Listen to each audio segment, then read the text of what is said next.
আর শুরুতেই আমি সব্যসাচী শুরু করব যুদ্ধের খবরে, তারপর থাকবে আমার সঙ্গে শুভদীপ এবং শুক্লা। পশ্চিমবঙ্গ দিবস নিয়ে প্রবল তরজা বিজেপি এবং তৃণমূলের মধ্যে। আপনাদের সেই খবরের সমস্ত আপডেট দেখাবো আমি শুভদীপ। আর তার সঙ্গে দেখাবো কালীঘাটের কাকু সুজয় কৃষ্ণ ভদ্রের নতুন নাটক। কি সেই নতুন নাটক জানাবো অবশ্যই। আর শুরুতেই যুদ্ধের খবরে চোখ রাখবো। এখনো পর্যন্ত ইরান এবং ইসরায়েল উত্তেজনার পারদ কিন্তু আরো চড়ছে। সপ্তাহ পার কিন্তু ইরান বা ইসরায়েল কেউ দমতে নারাজ।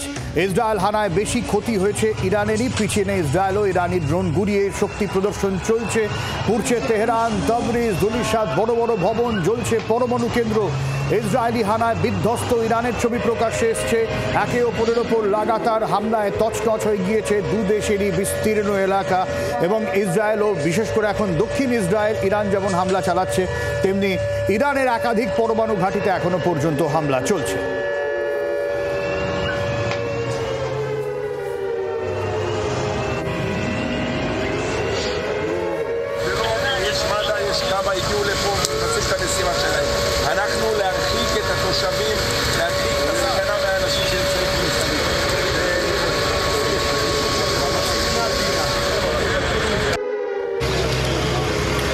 অর্কদীপ্ত মুখার্জি আমাদের প্রতিনিধি রয়েছেন আমাদের সঙ্গে সরাসরি। এখনো পর্যন্ত কি আপডেট অর্কদীপ্তর কাছ থেকে জানবো। অর্কদীপ্ত,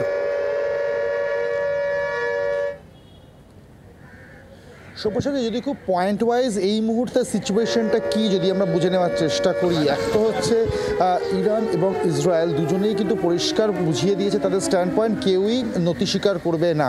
ইসরায়েলের বিদেশমন্ত্রী তিনি পরিষ্কার করে জানিয়ে দিয়েছেন যে কোনো রকম আলোচনার টেবিলের সমাধান সূত্র বেরোবে না যতক্ষণ না এই অ্যাগ্রেশন চালু থাকবে ইসরায়েলের তরফ থেকে, এবং একই সঙ্গে ইউএসএ ইন্ধন থাকবে। এবং এরই মধ্যে আজকে জেনেভাতে যে বৈঠক রয়েছে সেখানে ইরানের বিদেশমন্ত্রী নিজে থাকবেন এবং থাকবেন ফ্রান্স, ব্রিটেন, জার্মানির বিদেশমন্ত্রীরা, থাকবেন ইউরোপিয়ান ইউনিয়নের সদস্যরা, এবং সেখান থেকে একটা সমাধান সূত্র বের করার সম্ভাবনা হতে পারে। এদিকে দেখো, ইরানের সঙ্গে আমরা জানি প্রথম থেকে রাশিয়া চীন দাঁড়িয়েছে। যে খবর আমরা পেয়েছি যে চীনের তরফ থেকে বোয়িং 747-এর 3টি বিমান ইরানে গিয়েছে, সূত্র মারফত এই খবর আমরা পেয়েছি। এবং সেখানে এই বিমানগুলো সাধারণত ব্যবহৃত হয় সামরিক ইকুইপমেন্ট পাঠানোর জন্য। সেক্ষেত্রে চায়না কি কোনো সামরিক ইকুইপমেন্ট পাঠাচ্ছে ইরানের কাছে, সেই বিষয়টা একটা থাকছে যে চায়না ইনডিরেক্টলি সাপোর্ট করছে। রাশিয়া অলরেডি বলে দিয়েছে যদি কোনোভাবে ইউএসএ ইনভলভ হয় সেক্ষেত্রে রাশিয়া হুঙ্কার দিয়ে রেখেছে হয়তো তারা ইনভলভ হবে। উল্টো দিকে 2 সপ্তাহ সময় চেয়েছেন ডোনাল্ড ট্রাম্প। তিনি বলেছেন যে 2 সপ্তাহের মধ্যে তিনি সিদ্ধান্ত নেবেন সরাসরি ইনভলভ হবেন কি না। দেখো, ওয়াশিংটনের একটা অংশ, সেনেটারদের একটা অংশ, তারা চাইছেন ডিরেক্টলি যদি এখন ইনভলভ হওয়া যায়, আবার আরেকটা অংশ বলছেন আর একটু সময় নিতে। ডোনাল্ড ট্রাম্প কী করবেন সেটা কিন্তু উনি এখনও সংশয়ের মধ্যে রেখেছেন বা পরিষ্কার খোলসা করে কিছু বলেননি। যে উনি বলেছেন উনি কী করবেন, চূড়ান্ত সিদ্ধান্ত তিনি নেবেন খুব তাড়াতাড়ি। ইসরায়েল এদিকে তারা কিন্তু আমেরিকার সাহায্য চাইছে, এটাও পরিষ্কার করে দিয়েছে, কারণ তারা বুঝতে পারছে তাদের একার পক্ষে এই মুহূর্তে এই লড়াই আরও সুদূর প্রসারী করা কঠিন। যদিও তারা বলেছে যে তারা ফোর্সফুলি আনতে চাইবে না আমেরিকাকে, তবে তারা এক্সপেক্ট করবে যে আমেরিকা এই যুদ্ধে সরাসরি অংশগ্রহণ করবে। 17টা সামরিক ঘাঁটি মধ্যপ্রাচ্যে রয়েছে আমেরিকার, তারা যদি অ্যাক্টিভেটেড হয় সেক্ষেত্রে ইরানের কি স্ট্যান্ড পয়েন্ট হবে সেটাও খুব ইন্টারেস্টিং হবে। খামেনেইকে নিউট্রালাইজ করতে চাইবে, খামেনেইকে টার্গেট করছে ইসরায়েল, এটা তারা পরিষ্কার করে দিয়েছে। এবং খামেনেইয়ের কোন বাংকারে তিনি লুকিয়ে আছেন, তার এই মুহূর্তে অবস্থান কোথায় সেটা যে তাদের কাছে পরিষ্কার সেটাও কিন্তু ইসরায়েল জানিয়ে দিয়েছে এবং ইউএসএও জানিয়ে দিয়েছে খামেনেইয়ের এই মুহূর্তে অবস্থান কোথায়। সুতরাং সব মিলিয়ে অত্যন্ত জটিল হতে চলেছে। রাশিয়া, চীন তারা তাদের জায়গা ক্লিয়ার করছে, ইউএসএ, ইসরায়েল জায়গা ক্লিয়ার করছে। যে এই একদমই সেই জায়গা থেকে অর্কদীপ্ত আপাতত আমাদের বৈঠকে নজর রাখতে হবে, যেখানে ইরানের বিদেশমন্ত্রী তিনি সেখানে গিয়েছেন এবং ইউরোপীয় নেতাদের সঙ্গে কি বৈঠক হয় সেদিকে যেমন নজর থাকতে হবে। আর একটা ইনফরমেশন জানিয়ে রাখি, যেখানে আরাক পারমাণবিক কেন্দ্র সেটি ক্ষতিগ্রস্ত হয়েছে বলে আইএইএ তরফ থেকে জানানো হয়েছে এবং নাতাঞ্জ পরমাণু ঘাঁটিও ক্ষতিগ্রস্ত হয়েছে। এরপর যাব শুভদীপের কাছে। শুভসাচী, যেমন ইরান ইসরায়েলের যুদ্ধের আপডেট জানাচ্ছিল, আপনাদের আমি জানাবো পশ্চিমবঙ্গ দিবস নিয়ে তরজার কথা। বিজেপি তৃণমূল দুজন আলাদা শিবিরে। পশ্চিমবঙ্গের দাবি, মুখ্যমন্ত্রীর দাবি 1 বৈশাখী পশ্চিমবঙ্গ দিবস। যদিও বিজেপি আজ 20 জুনকে কেন্দ্র করে পশ্চিমবঙ্গ দিবস পালন করলো রাজ্যের বিভিন্ন জায়গায়। আর শুভেন্দু অধিকারীর বাইক মিছিলে বাধা দেওয়া হলো ভবানীপুরে, তা নিয়ে তুমুল তরজা ছড়ালো। বিজেপি রাজ্য সভাপতি সুকান্ত মজুমদার তিনি বাইক মিছিলে গিয়েছিলেন এবং সেখানেই ভবানীপুরে বাধা দেওয়া হয় সুকান্ত মজুমদারকে। আর সেখানে সুকান্ত মজুমদার কি বলেছেন শোনাবো আপনাদের। এখন পশ্চিমবঙ্গের পুলিশ পাকিস্তানের পুলিশে পরিণত হয়েছে, বাংলাদেশের পুলিশে পরিণত হয়েছে।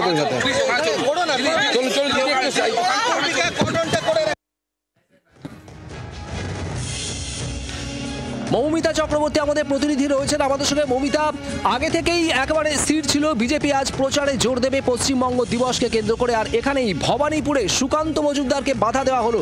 ঠিক কি কারণে বাধা, আর এরপর কি বক্তব্য বিজেপির? দেখো, বাইক মিছিল করার পরিকল্পনা পুলিশের কাছে কিন্তু ছিল না, এবং প্রথম থেকেই দেখা যায় যে বাইক নিয়ে যারা বিজেপির কর্মীরা আসছিলেন পুলিশের তরফ থেকে স্পষ্ট জানিয়ে দেওয়া হয় কোনোভাবেই বাইক মিছিল করে কোথাও যেতে দেওয়া হবে না।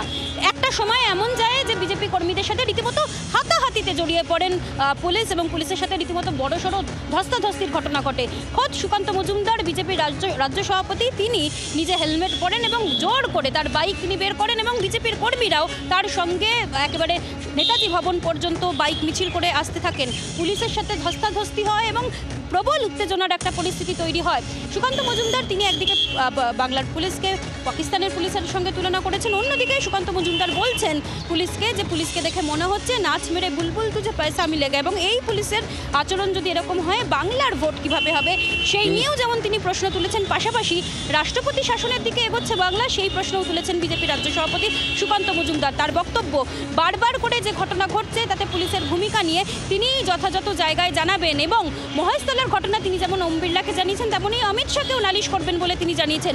সুকান্ত মজুমদার এবং পশ্চিমবঙ্গ দিবসকে কেন্দ্র করে রীতিমতো ধুন্ধুমার পরিস্থিতি তৈরি হলো আজকে। মৌমিতা ধন্যবাদ। ভবানীপুরে এই ধুন্ধুমার পরিস্থিতি সুকান্ত মজুমদারের বাইক মিছিলকে কেন্দ্র করে। আজ পশ্চিমবঙ্গ দিবসকে সামনে রেখেই এই বাইক মিছিল করার পরিকল্পনা করেছিলেন বিজেপির রাজ্য সভাপতি সুকান্ত মজুমদার, তা নিয়েই তুমুল তরজা। আর এরপর আপনাদের শোনাবো কালীঘাটের কাকুর কীর্তি, যা শোনাবে আপনাদের শুক্লা। একেবারে তাই, কালীঘাটের কাকু আবারও তিনি খবরের শিরোনামে। এবার তিনি নতুন নাটক করছেন। মেডিকেল সুযোগ পেতেই অতিরিক্ত ড্রাগ সেবন তিনি করছেন। শারীরিক অসুস্থতা দেখাতেই বাড়তি সুবিধা কি পাচ্ছেন কাকু? কারণ সুজয় কৃষ্ণ ভদ্রের অসুস্থতা নিয়ে ইতিমধ্যেই সিবিআই সংশয় প্রকাশ করেছে। সব মিলিয়ে 2.5 দিন সংজ্ঞাহীন ছিলেন কালীঘাটের কাকু, এমনটাই খবর পাওয়া যাচ্ছে। চিকিৎসকের বয়ান ইতিমধ্যে সিবিআই তরফ থেকে সংগ্রহ করা হয়েছে, এবং সব ক্ষেত্রেই অতিরিক্ত ড্রাগের কথা বলেছেন চিকিৎসকেরা। মেডিকেল যে রিপোর্ট, সেই রিপোর্ট নিয়ে ইতিমধ্যে সিবিআই সংশয় প্রকাশ করছে। কাকু সুস্থ, বড্ড বেশি প্রভাবশালী, এটাও কিন্তু সিবিআই তার রিপোর্টে উল্লেখ করেছে। আমরা বিষয় নিয়ে আরো জানবো, কথা বলবো। অনবাংশু নিয়োগী এই মুহূর্তে আমাদের সঙ্গে রয়েছেন, আমাদের প্রতিনিধি সরাসরি। অনবাংশু, সুজয় কৃষ্ণ ভদ্রের নতুন নাটক, সিবিআই কি কি বিষয় সংশয় প্রকাশ করছে?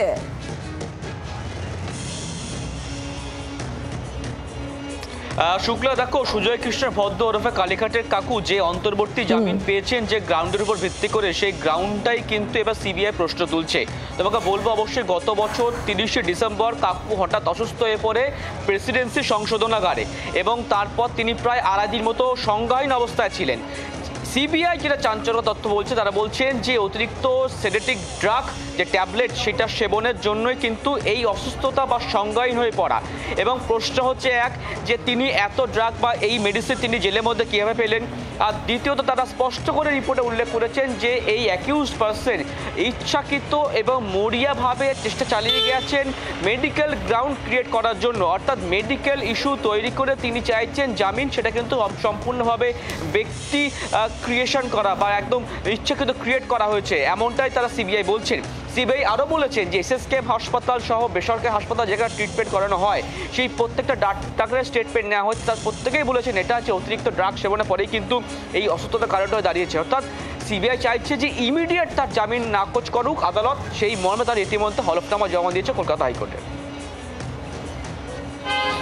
অনবাংশু, ধন্যবাদ আমাদের সঙ্গে সরাসরি থাকার জন্য। সুজয় কৃষ্ণ ভদ্র তার নতুন নাটক, এবং তিনি অতিরিক্ত ড্রাগ সেবন করছেন যাতে তিনি নিজেকে অসুস্থ দেখাতে পারেন এবং তার মাধ্যমে যাতে তিনি জামিন পেয়ে যান, সেই কারণে এই প্লট তিনি তৈরি তৈরি করেছেন বলেই জানা যাচ্ছে। সিবিআই ইতিমধ্যেই কাকুর অসুস্থতা নিয়ে সংশয় প্রকাশ করেছে এবং চিকিৎসকদের সঙ্গেও সিবিআই কর্তারা তারা কথা বলেছেন এবং সিবিআই তরফ থেকে যে রিপোর্ট, সেই রিপোর্টে কাকু সুস্থ কি সুস্থ নয় সে বিষয়ে যেমন জানানো হয়েছে, তার পাশাপাশি কাকু যে অত্যন্ত প্রভাবশালী, অর্থাৎ সুজয় কৃষ্ণ ভদ্র যে অত্যন্ত প্রভাবশালী, সে কথাও কিন্তু সিবিআই রিপোর্টে উল্লেখ করা হয়েছে বলেই খবর পাওয়া যাচ্ছে। আপনাদেরকে জানিয়ে রাখবো যে সুজয় কৃষ্ণ ভদ্রের এই নতুন নাটক জানিয়ে ইতিমধ্যেই কিন্তু সংশয় প্রকাশ করছে সিবিআই। আর এবার সব্যসাচী জানাবে অসুস্থ অভিজিৎ গঙ্গোপাধ্যায়, তমলুকের সাংসদ।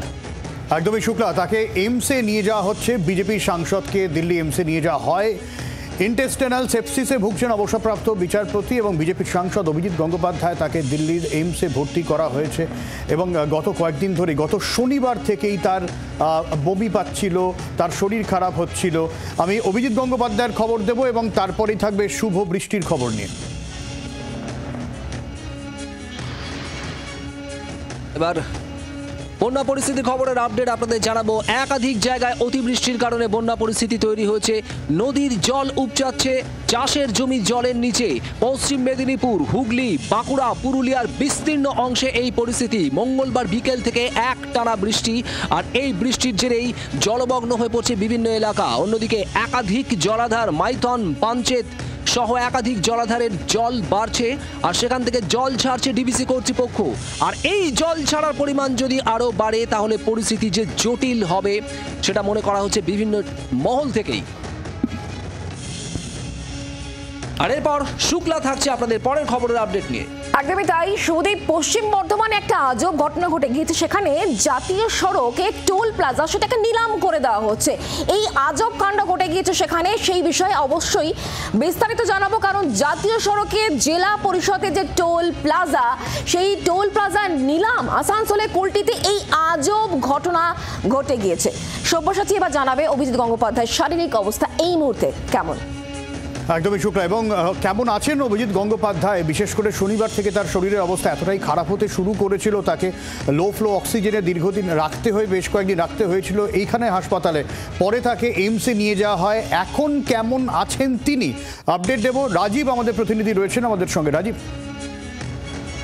দেখো, প্রাক্তন বিচারপতি তথা বিজেপি সাংসদ অভিজিৎ গঙ্গোপাধ্যায়, তাকে গতকাল রাত 11টার পরে দিল্লির এইমস হাসপাতালে ভর্তি করা হয়েছে এবং এখনো পর্যন্ত তার অবস্থা স্থিতিশীল। তিনি মোটের উপরে ভালো আছেন বলা যেতে পারে। তার চিকিৎসা শুরু হয়েছে। তবে তোমাকে জানিয়ে রাখি, যেহেতু তার অ্যাকিউট প্যানক্রিয়াটাইটিস, তাই যে তার পরীক্ষা নিরীক্ষাগুলো, যে সমস্ত নমুনা পরীক্ষা করা হয়েছে এর আগে এবং ডায়াগনোসিস করার জন্য যে সমস্ত আগে তার কলকাতার বেসরকারি হাসপাতালে পরীক্ষা করা হয়েছে, সেগুলি আবারও দিল্লির এইমসে তার করা হচ্ছে এবং এই মুহূর্তে তার অবস্থা স্থিতিশীল। এবং তোমাকে জানিয়ে রাখি সব্যসাচী, যে তার চিকিৎসার জন্য একটি মেডিকেল বোর্ডও কিন্তু ইতিমধ্যেই গঠন করা হয়েছে এবং হাসপাতাল সূত্রে আমরা জানতে পারছি যে তিনি এখনো পর্যন্ত স্থিতিশীল রয়েছেন। আগামী তিনি স্থিতিশীল রয়েছে এখনো পর্যন্ত, এটা অন্তত স্বস্তির খবর। এবং অভিজিৎ গঙ্গোপাধ্যায় যখন এখানে ছিলেন, তাকে দেখতে সুকান্ত মজুমদার থেকে শুরু করে শুভেন্দু অধিকারী প্রত্যেকেই সেখানে যান এবং অভিজিৎ গঙ্গোপাধ্যায়কে তিনি দেখে আসেন। যদি এ নিয়ে রাজনৈতিক বিতর্ক ছড়িয়েছিল, কুণাল ঘোষের বক্তব্য আমরা শুনেছিলাম, যেখানে সুকান্ত মজুমদারকে তিনি খোঁচা দিয়েছিলেন। তারপরে নিয়ে যাওয়া হয় অভিজিৎ গঙ্গোপাধ্যায়কে দিল্লির এইমসে। সেই দিল্লির এইমসে গিয়ে তার চিকিৎসা করা হয়। তবে যে কথা বারবার বলা হচ্ছে, যে অ্যাকিউট প্যানক্রিয়াটাইটিসের কথা বলা হচ্ছে, এই রোগের যদি ঠিকমতো চিকিৎসা না হয় তাহলে কিন্তু শারীরিক নানান সমস্যা হতে পারে এবং একাধিক জায়গায় শারীরিক যন্ত্রণার মতন পরিস্থিতি হয়। বুকে, পিঠে ব্যথা হতে পারে, এমনটাই চিকিৎসকদের তরফ থেকে বলা হচ্ছিল। এবং এই রোগটি আচমকাই ধরা পড়ে যখন শনিবার অভিজিৎ গঙ্গোপাধ্যায়, বিজেপি সাংসদ, তিনি অসুস্থ হয়ে পড়েন এবং তাকে তড়িঘড়ি হাসপাতালে যখন ভর্তি করা হয়, তার বমি বমি পাচ্ছিল। সেখানে হাসপাতালে তার চিকিৎসা শুরু হয় এবং চিকিৎসা শুরু হওয়ার সঙ্গে সঙ্গে তার যে রোগ ধরা পড়ে তা কিন্তু সংক্রমণ কিন্তু ভালো রকম ছড়িয়ে পড়েছে। প্রাথমিকভাবে সেই খবর পাওয়া যায়। তাকে অক্সিজেন সাপোর্টে রাখতে হয়, যদিও লো ফ্লো অক্সিজেন সাপোর্টে অভিজিৎ গঙ্গোপাধ্যায়কে রাখা হয়েছিল। কিন্তু আর কোনো ঝুঁকি নিতে চাননি চিকিৎসকরা। সেই জায়গা থেকে অভিজিৎ গঙ্গোপাধ্যায়কে রেফার করা হয় দিল্লির এইমসে। সেই মতো অভিজিৎ গঙ্গোপাধ্যায়কে দিল্লির এইমসে ভর্তি করা হয়েছে, তার চিকিৎসা চলছে। যেরকম রাজীব আমাদের প্রতিনিধি জানালো, যে আপাতত স্থিতিশীল রয়েছেন অভিজিৎ গঙ্গোপাধ্যায়, মেডিকেল টিম গঠন করা হয়েছে, তার চিকিৎসা জারি রয়েছে। শুভজিতের কাছে যাব। শুভদীপ। শুভসাচী, অভিজিৎ গঙ্গোপাধ্যায়ের শারীরিক অবস্থার আপডেট তো আমরা অবশ্যই জানাবো দর্শকদের। আর তার সাথে সাথে বন্যা পরিস্থিতি, যে প্রায় বন্যার মতো পরিস্থিতি তৈরি হয়েছে একাধিক জেলায়, সেই ছবিও দেখাবো। পশ্চিম মেদিনীপুরের চন্দ্রকোনা, গড়বেতা, ঘাটালের একাধিক জায়গা জলমগ্ন হয়ে পড়েছে, বাঁকুড়ার বিভিন্ন অংশ জলমগ্ন, অন্যদিকে আসানসোলের বেশ কিছু জায়গা জলমগ্ন রয়েছে, হুগলির আরামবাগ সহ বেশ অনেকগুলো অঞ্চলে জল ঢুকেছে, জমির ফসল জলের নিচে, চিন্তায় রয়েছেন কৃষকরা। আর এই পরিস্থিতিতে আজ দুর্গাপুর ব্যারেজ এলাকা পরিদর্শন করেন সেচমন্ত্রী মানস ভূঁইয়া। সেখান থেকে চিত্তরঞ্জন দাস আমাদের প্রতিনিধির পাঠানো প্রতিবেদন দেখাবো। রাজ্যের সেচমন্ত্রী মানস ভূঁইয়া তিনি পরিদর্শন এসেছেন দুর্গাপুর দামোদর ব্যারেজ, যে ব্যারেজের রাস্তা তৈরি হচ্ছিল প্রায় 1 মাসের উপর, এবং এই রাস্তা তৈরি করতে 1.5 কোটি টাকা মতো খরচা হচ্ছে। আমরা দেখতে পাচ্ছি রাস্তা তৈরি হচ্ছে, আমি দেখতে পাচ্ছি যে মানস ভূঁইয়া তিনি পরিদর্শন করছেন কি ধরনের রাস্তা এখানে দেখছেন, এবং শুধু পাঞ্চেত এবং মাইথন, তেলুঘাট এই বিভিন্ন জায়গাতে ঝাড়খণ্ডের যে বিভিন্ন ড্যামগুলো আছে সেখান থেকে প্রচুর পরিমাণে জল ছাড়া তিনি পরিদর্শন করবেন। আমরা দেখতে পাচ্ছি যে দেখছেন এবং সেগুলোতে পরিদর্শন করে তাদের কি সমস্যা হচ্ছে সেটা তিনি দেখছেন। আমরা দেখতে পাচ্ছি তিনি যে অফিসাররা আছে, যে আধিকারিক দ্বারা সেই দপ্তরে আধিকারিকের সঙ্গে কথা বলছেন যে রাস্তা তৈরি হয়েছে এত টাকা দিয়ে, কিন্তু কেন রাস্তায় কোনো গর্ত রয়েছে, জল জমছে, সেগুলো তিনি ভালো করে দেখছেন। দুর্গাপুর থেকে বিপ্লব দর্শন, চিত্তরঞ্জন দাস, 24 ঘন্টা।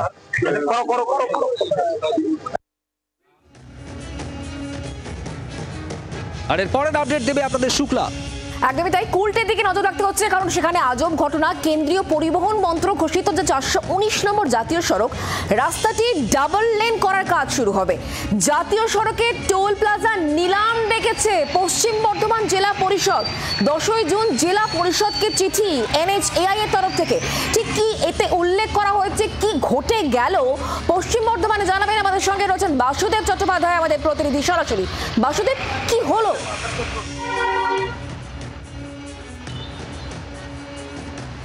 দেখো, জাতীয় সড়ক কর্তৃপক্ষ রাজ্যের বিভিন্ন সড়ক তারা অধিগ্রহণ করেছে, কারণ যেভাবে গাড়ির সংখ্যা বেড়েছে ট্রান্সপোর্টকে উন্নত করার জন্য, সেরকমই আসানসোলের 19 নম্বর জাতীয় সড়কের যেটা কুলটি এলাকা পড়ছে, কুলটি বিধানসভা, সেখানে চৌরঙ্গি বলে একটি জায়গা আছে, সেই রাস্তাটি সোজা আসানসোল চৌরঙ্গি থেকে নিয়ে, আসানসোল থেকে চৌরঙ্গি থেকে নিয়ে সোজা রূপনারায়ণপুর হয়ে চিত্তরঞ্জনের দিকে যাচ্ছে, এবং সেই চিত্তরঞ্জনের দিকে যে রাস্তাটা যাচ্ছে সেটা গিয়ে ঝাড়খণ্ডে ধানবাদের ওখানটা দিয়ে সেটা মিশবে। জাতীয় সড়ক কর্তৃপক্ষ ইতিমধ্যেই সমস্ত কিছু দেখাশোনা করে নিয়েছে, ডিপিআর তৈরি করে দিয়েছে, এবং রাজ্য সরকারের PWD ডিপার্টমেন্ট ইতিমধ্যেই জেলা পরিষদ সহ যে সকল ডিপার্টমেন্ট রয়েছে রাজ্যের নিজস্ব, সেই সমস্ত ডিপার্টমেন্টকে তারা চিঠির মাধ্যমে জানিয়ে দিয়েছে যে সেই রাস্তাটি সম্পূর্ণভাবে জাতীয় সড়ক কর্তৃপক্ষ নিয়ে নিয়েছে।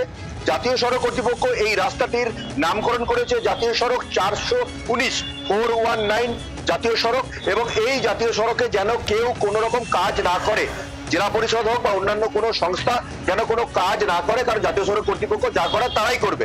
কিন্তু অভিযোগ হচ্ছে যে সেই জাতীয় সড়কের টোল প্লাজা যেটা রয়েছে তার ইতিমধ্যেই তার নিলামি করে দিয়েছে, এবং তার নিলামির প্রক্রিয়া তারা শুরু করেছে। কিভাবে করলো? ইতিমধ্যেই অগ্নিমিত্রা পাল, জিতেন্দ্র তিওয়ারি এর প্রতিবাদ করেছে। জিতেন্দ্র তিওয়ারি জেলা শাসককে মেল মারফত জানিয়েছেন যে জেলা শাসক নিজে যখন মিটিং করে এটা জানিয়ে দেওয়া হয়েছে সমস্ত দপ্তরকে, তারপরে কিভাবে পশ্চিম বর্ধমান জেলা পরিষদ টোল প্লাজা টেন্ডার করে, এই নিয়ে ইতিমধ্যেই অগ্নিমিত্রা পাল তিনি বলেছেন যে রাজ্যের বিভিন্ন জায়গায় এইভাবেই বিভিন্ন রকম কাজ তারা করছে। রেলের জায়গা দখল করে টেন্ডার দিয়ে দেওয়া হচ্ছে, রেলের জায়গায় কোলেরি জায়গা টেন্ডার দিয়ে দেওয়া হচ্ছে, ইস্কোর জায়গা টেন্ডার দিয়ে দেওয়া হচ্ছে। এই প্রক্রিয়াগুলো যেটা চলছে সেটা যেন না চলে, তাহলে আগামী দিনে বিজেপির পক্ষ থেকে কিন্তু আন্দোলনের দিকে তারা যাবে। একদমই, সেদিকে অবশ্যই নজর থাকবে, কারণ পশ্চিম বর্ধমান জেলা পরিষদের তরফ থেকে ঠিক এই বিষয়ে কি বলা হয় সেদিকে অবশ্যই আমাদের নজর থাকবে। তুমিও নজর রাখো বাসুদেব, ধন্যবাদ আমাদের সঙ্গে সরাসরি থাকার জন্য। আরো খবর রয়েছে, কিন্তু একটা বিরতির সময় হয়েছে, বিরতি নিয়ে এক্ষুনি ফিরে আসছি, সঙ্গে থাকুন। বাংলার আওয়াজ, বাঙালির আবেগ, জি 24 ঘন্টা।